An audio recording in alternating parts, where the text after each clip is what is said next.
Hi everyone, I am Somya from stock से। चलो बिना किसी देरी से स्टार्ट करते हैं आज का पहला न्यूज। एक इजराइल नागरिक जो न्यूक्लियर रिसर्च सेंटर तक डायरेक्ट एक्सेस रखता था, उसे ईरान के लिए स्पाइंग करने के आरोप में अरेस्ट किया गया है। ऑथोरिटीज का कहना है कि सस्पेक्ट ने sensitive information Iranian intelligence officer को दिया है। यह अरेस्ट दिखाता है कि इजराइल के क्रिटिकल इंफ्रास्ट्रक्चर पर ईरान का स्पाइंग एफर्ट्स लगातार बढ़ रहे हैं।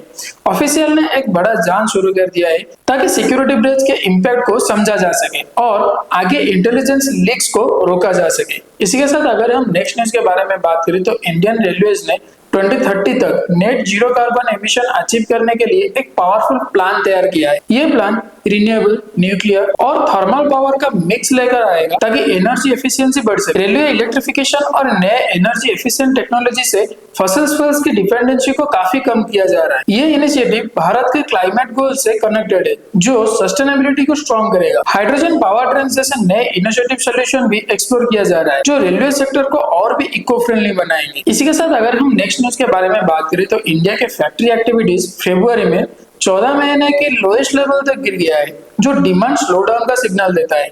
मैन्युफैक्चरिंग सेक्टर में ऑर्डर्स कम होने की वजह से प्रोडक्शन और इकोनॉमिक मोमेंटम दोनों इंपैक्ट हो रहे हैं। डोमेस्टिक और इंटरनेशनल डिमांड के स्लो होने या डिक्लाइन देखने को मिल रहा है, लेकिन गवर्नमेंट पॉलिसी और इंफ्रास्ट्रक्चर स्पेंडिंग के सेक्टर को थोड़ा सपोर्ट मिल रहा है। एनालिस्ट का कहना यह है कि इन्फ्लेशन कंट्रोल और पॉलिसी सपोर्ट से आने वाले महीनों में डिमांड दोबारा बूस्ट हो सकता है। इसी के साथ अगर हम नेक्स्ट न्यूज के बारे में बात करें तो अदानी ग्रुप ने 5 लाख करोड़ की कैपिटल एक्सपेंडिचर प्लान्स को फंड करने के लिए $12 बिलियन इक्विटी रेज करने का प्लान बनाया है। ये फंड्स एनर्जी, इंफ्रास्ट्रक्चर और ग्रीन इनिशिएटिव के जैसे की सेक्टर में लगाए जाएंगे।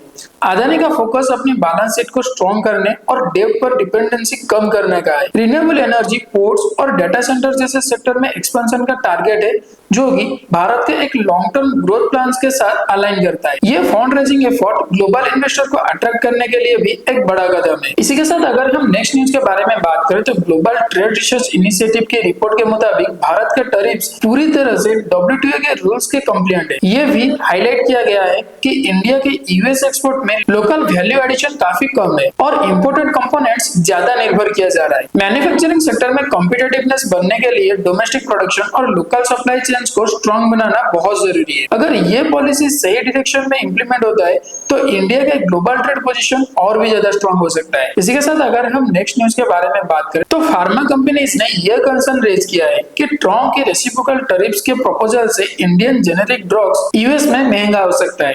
भारत दुनिया का एक बड़ा अफोर्डेबल मेडिसिन सप्लायर है और अगर हायर टैरिफ्स लगाए गए तो सप्लाई चेन डिस्टर्ब हो सकता है। इससे अमेरिकन कंज्यूमर के हेल्थ केयर कॉस्ट भी बढ़ सकते हैं और इंडियन फार्मा एक्सपर्ट से भी बुरा असर पड़ सकता है। ट्रेड रेस्ट्रिक्शन का असर यूएस ड्रग मार्केट में कंपटीशन पर भी पड़ेगा, जो प्राइसेस को और ऊपर ले जा सकता है। फार्मा इंडस्ट्री के एक बैलेंस ट्रेड पॉलिसी के डिमांड कर रहा है। इसी के साथ अगर हम नेक्स्ट न्यूज के बारे में बात करें तो रिलायंस इंडस्ट्री का एक यूनिट इंडिया में रेगुलेटरी प्रॉब्लम का सामना कर रहा है, जिसमें कंप्लायंस इश्यूज को रिव्यू किया जा रहा है। ऑथोरिटीज का कहना यह है कि अगर वायलेशन पाए गए तो फाइनेंशियल पेनल्टी भी लग सकता है। ये प्रॉब्लम मुकेश अंबानी का बिजनेस एम्पायर के लिए एक बड़ा चैलेंज हो सकता है। टेलीकॉम, रिटेल और एनर्जी सेक्टर में रिलायंस का एक्सपेंशन स्ट्रॉन्ग रहा है, लेकिन ये रेगुलेटरी चैलेंजेस कंपनी के ऑपरेशन को इम्पैक्ट कर सकता है। अब तक रिलायंस की तरफ से इस मैटर पर कोई भी रिस्पॉन्स नहीं आया है। इसी के साथ अगर हम नेक्स्ट न्यूज के बारे में बात करें तो बॉम्बे हाई कोर्ट ने सेबी और बीएसई ऑफिशियल के अगेंस्ट एफआईआर रजिस्टर करने पर 4 मार्च तक स्टे लगा दिया है। ये decision anti corporation bureau court के उस ऑर्डर के बाद आया है, जो फॉर्मर सेबी चेयरपर्सन और करंट सेबी मेंबर्स के अगेंस्ट एफआईआर फाइल करने का था। एलिगेशंस 1994 के कर्ज रिफाइनरीज लिस्टिंग से जुड़े हैं,